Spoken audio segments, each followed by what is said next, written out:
Hello guys, ഇന്ന് നമ്മൾ special Telangana കാരം പൊടിയാണ് ഉണ്ടാക്കുന്നത്. തെലങ്കാന സ്പെഷ്യൽ ഇഡ്ഡലി കാരം പൊടി. പല വെറൈറ്റിയിലുള്ള കാരം പൊടിയുണ്ട്. നിങ്ങൾ ഇഡ്ഡലിക്ക് കഴിക്കാൻ വേണ്ടി പറ്റുന്ന കാരം പൊടിയാണ് തയ്യാറാക്കുന്നത്.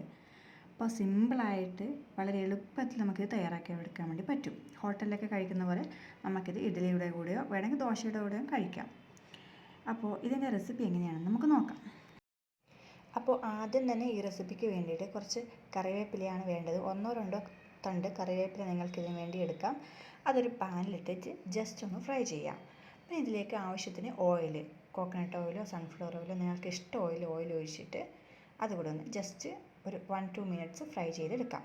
ഇനി ഇതിലേക്ക് നമ്മൾ തയ്യാറാക്കി വെച്ചിരിക്കുന്ന റെഡ് ചില്ലി ഉണ്ടല്ലോ, ചുവന്ന മുളക്, അതുപോലെ തന്നെ വെളുത്തുള്ളി, കുറച്ച് ഉഴുന്ന്, പിന്നെ ജീരകം, ഇതൊക്കെ ഇട്ടിട്ട് എല്ലാം കൂടി ഒന്നുകൂടെ സോട്ട് ചെയ്ത് അത് ഫ്രൈ ചെയ്തെടുക്കാം.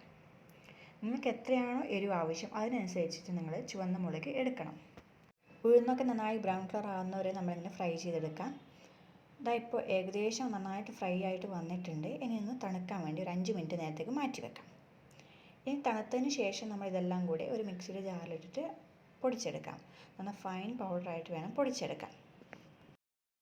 അപ്പോൾ എല്ലാ ഇൻഗ്രീഡിയൻസും നമ്മൾ ജാറിലേക്ക് ഇട്ടിട്ടുണ്ട്. ഇനി ഇതിലേക്ക് ആവശ്യത്തിന് ഉപ്പും കൂടി ചേർത്ത് അടച്ചു വെച്ചിട്ട് നല്ല ഫൈൻ പൗഡറായിട്ട് നമ്മൾ പൊടിച്ചിതാ എടുത്തിട്ടുണ്ട്. ഇത് നോക്കിയാൽ നല്ല മിനുസമുള്ള പൊടിയായിട്ട് നമ്മുടെ കാരപ്പൊടി റെഡിയായി വന്നിട്ടുണ്ട്.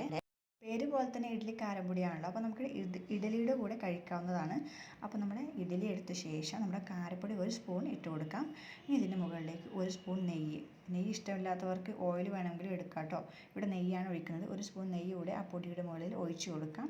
ഇനി നമുക്ക് ചട്നി ഉണ്ടെങ്കിൽ ചട്നി ഓപ്ഷണലാണ്. ഇവിടെ കടല ചട്നിയാണ് എടുത്തിരിക്കുന്നത്. തേങ്ങാ ചട്നി വേണമെങ്കിൽ എടുക്കാം ഇഷ്ടമുള്ളവർക്ക്. അപ്പോൾ ഇതെല്ലാം കൂടെ കൂട്ടിയിട്ട് നമുക്ക് ഇഡ്ഡലി ഇങ്ങനെ സിമ്പിളായിട്ട് കഴിക്കാവുന്നതാണ്. സാമ്പാറോ മറ്റോ കാര്യങ്ങളൊന്നും വേണ്ടി വരില്ല. വെറും ജസ്റ്റ് ഒരു ഇഡ്ഡലിപ്പൊടിയും അത് കാരം പൊടിയും നെയ്യും അല്ലെങ്കിൽ എണ്ണയും അതുപോലെ തന്നെ ചട്നിയും വെച്ചിട്ട് നല്ല ടേസ്റ്റുള്ള ഇഡ്ഡലി നമ്മൾ കഴിക്കാൻ വേണ്ടി പറ്റുന്നതാണ് നമുക്ക്.